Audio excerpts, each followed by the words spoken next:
প্রিয় শিক্ষার্থীবৃন্দ, আমরা এই মুহূর্তে একটি গণিত প্রশ্ন আলোচনা করছি। খুব ভালো করে খেয়াল করেন। শতকরা বার্ষিক যে হারে কোনো মূলধন 6 বছরের সুদে মূলে দ্বিগুণ হয়, সেই হারে কত টাকা 4 বছরের সুদে মূলে 2050 টাকা হবে।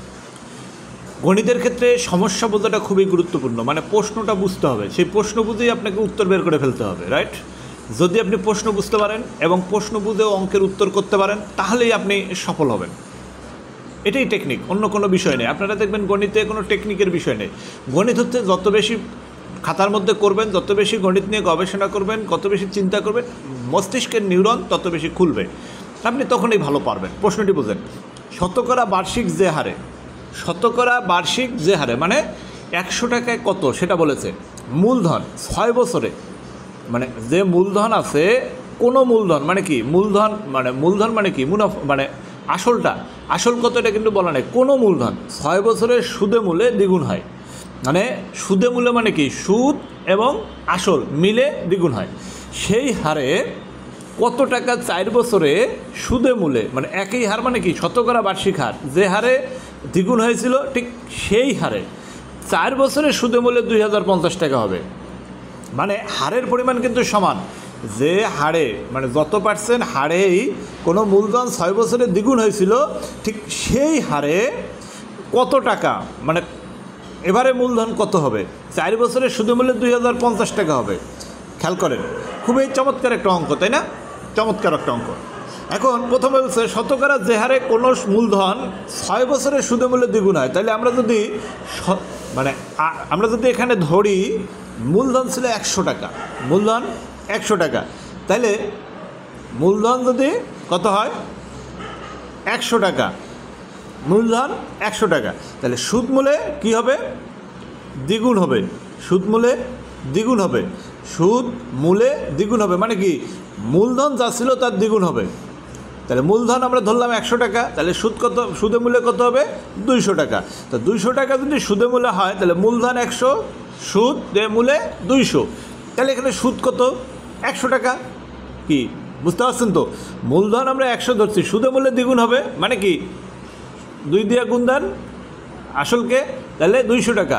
এবার তাহলে সুদ কত, মানে সুদে মূলে থেকে আমরা যদি মূলধনটা বিয়োগ দিই তাহলে সুদ পাওয়া যাবে। তো এই সুদটাই আমরা 100 টাকা বের করলাম। তাহলে 100 টাকায় 6 বছরের সুদ কত, 100 টাকা। মূলধন 100 টাকা ধরছিলাম, আর সুদ মূলের পরে আমরা সুদ বের করলাম 100 টাকা। তাহলে 100 টাকায় 6 বছরের সুদ কত, 100 টাকা। 100 টাকায় 1 বছরের সুদ কত, খেয়াল করেন, 6 বছরে আমরা পেলাম সুদ 100 টাকা। তাহলে 100 টাকা 1 বছরে লাভ পাবো কত, লাভ, সুদ মানে তো লাভ পাবো কত, 100/6 টাকা। 100 টাকা 1 বছরে কম পাবো না, 6 বছরে যা পাইছি তার সাথে 1 বছরে কম পাবো। এবার আমরা বের করব 100 টাকায় 4 বছরের সুদ কত পাবো। 100 টাকায় 4 বছরের সুদ পাবো, কারণ হারের পরিমাণ কিন্তু একই।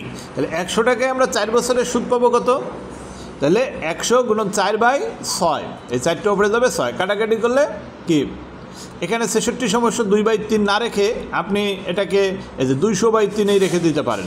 এই যে 2 কাটা দিয়ে 200/3 রেখে দিতে পারেন। হ্যাঁ, এটা 66/2/3 না করে, তাহলে 200/3 হয়, কিন্তু এই যে কাটাকাটি করলে 200/3 হবে। এখন সুদ মূল কত হবে, ওই আসল যদি 100 টাকা হয়, আমরা এখন সুদ পেলাম কত, 200/3, তাহলে সুদ মূল কত হবে, সুদ মূল হবে 500, মানে এখন যদি আমরা এখানে লসাগু করি তাহলে 3/500 টাকা হয়, রাইট?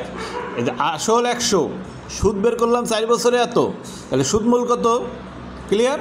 এবার আসেন, এই যে সুদ মূলটা আমরা পেলাম, এই সুদ মূলটা যখন আমরা পেলাম তখন মূলধন কত, এই যে 500/3 টাকা যে সুদ মূল বের করলাম, মূলধন কত, মূলধন হচ্ছে 100 টাকা। তাহলে 2050 টাকা যখন সুদ মূল, 2050 টাকা যখন সুদ মূল, তখন মূলধন কত, জাস্ট এখন কাটাকাটি করেন, অঙ্ক হয়ে যাবে। কি ক্লিয়ার? এই যে শতকরার অঙ্ক, আপনি খাতায় বই নিয়ে খাতায় অঙ্ক করতে থাকেন, আশা করি ইনশাল্লাহ সমস্যা থাকবে না। নিউমেরিক জব প্রিপারেশন বইয়ের বাংলা, ইংরেজি, গণিত এবং সাধারণ জ্ঞান অংশ একটি বইয়ের মাধ্যমে আপনি গণিত অংশটি ভালো করে করুন, সমস্যা থাকবে না।